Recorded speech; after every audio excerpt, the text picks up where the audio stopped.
So the guitar I'm using today is my SX. This thing's made in China. This thing's fantastic. I did a lot of customization to this guitar, so it's not the stock features on here, but has a body and a neck. This thing is super. This is my #1 guitar. It's my absolute favorite.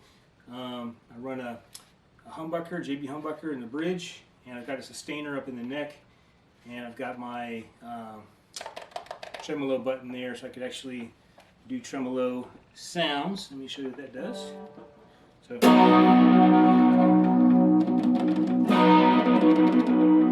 kind of cool. So you can play around with that buckethead style. Alright, so this is the actual Boss ES-8. Comes equipped with 5 loops. Loops are where the pedals can be routed to the ES-5 in 5 different places, so up to 5 pedals. And this thing will operate where I can actually control each pedal individually with a button. I can turn them all at the same time, or one at a time, or 2, any combination thereof. Or I can set up presets and select them with one press of a button and grab all the pedals that I want for that preset. That's the way I use it for the preset. I do have them labeled because I want to know, if I'll forget, which pedal goes into what loop. So comp goes to loop 1, compression, boss.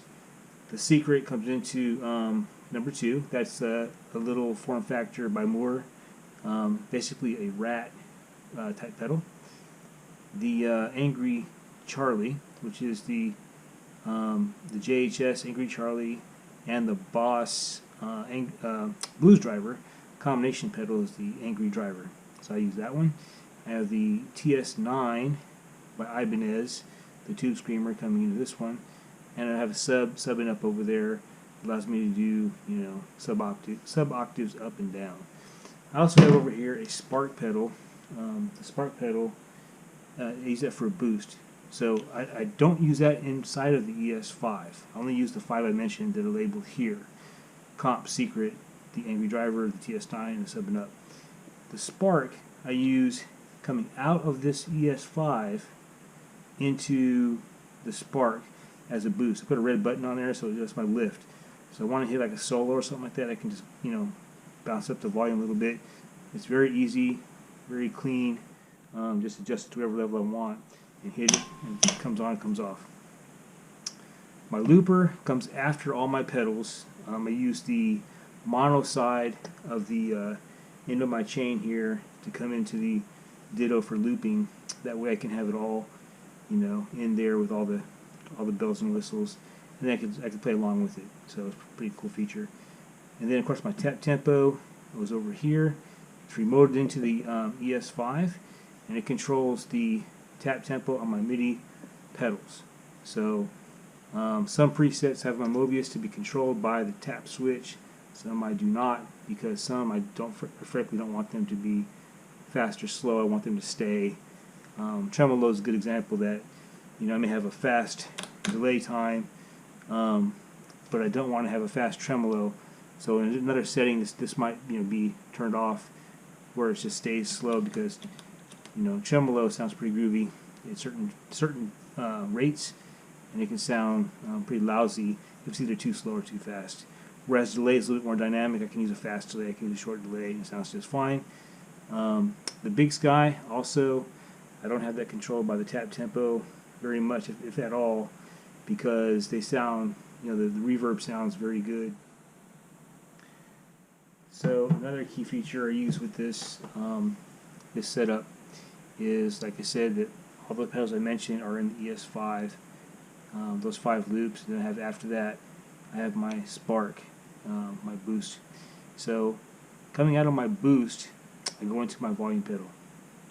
The reason why I do that is so I can silently tune. So I can turn off my volume pedal. I can hit my guitar over here. I can hit it, tune.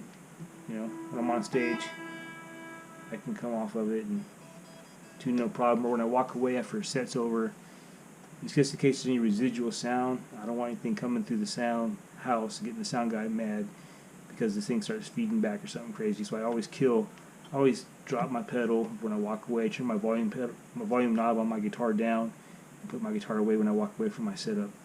Another thing, the reason why I like to have my volume pedal here like this, is it gives me, having it after the overdrives and the boost, it gives me a even tone that's already overdriven. So I can bring it. It's kind of like like you use in a amp break, Marshall break, or something like that.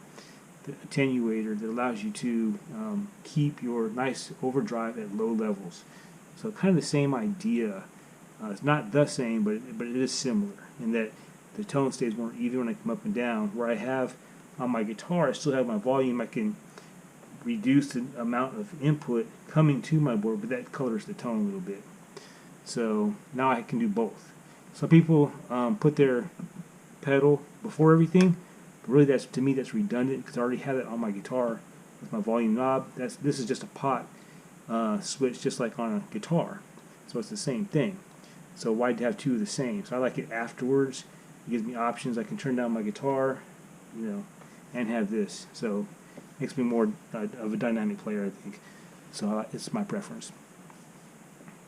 The tuner itself comes out of the ES-5, has a tuner out, so I don't have to use a loop for that. So anyway, it's a pretty good setup. Took me a while to wire it up, and I put a lot of thought into it. Mason out at VERTEX was very responsive. I sent him some messages on Facebook or YouTube, and he actually answered my questions. Really stand-up guy. Just makes some fantastic products and really gives a lot of great information to people like me, people like you, trying to improve our setup in more of a professional manner.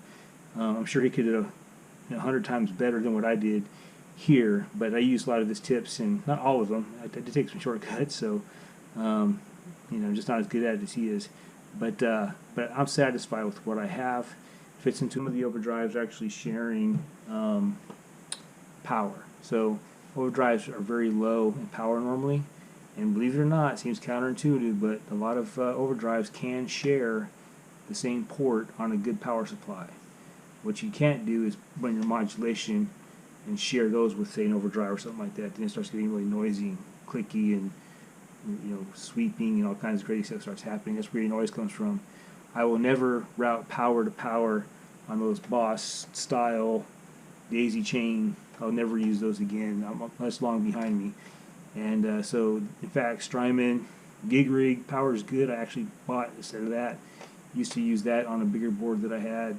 The gig rig stuff is really good. If you don't know what that is, check out that Pedal Show and look up gig rig. They have a U.S.-based online store and a European-based online store, and they have really good quality power, power setup for you to power all your pedals. It's pretty costly, but it's worth it if you can save the money and eventually do what you got to do. But somewhere down the road, start saving your pennies. Power is everything. Power and cables really do matter, particularly power. You want it to be clean. A lot of noise come out of power, and really this board and my smaller board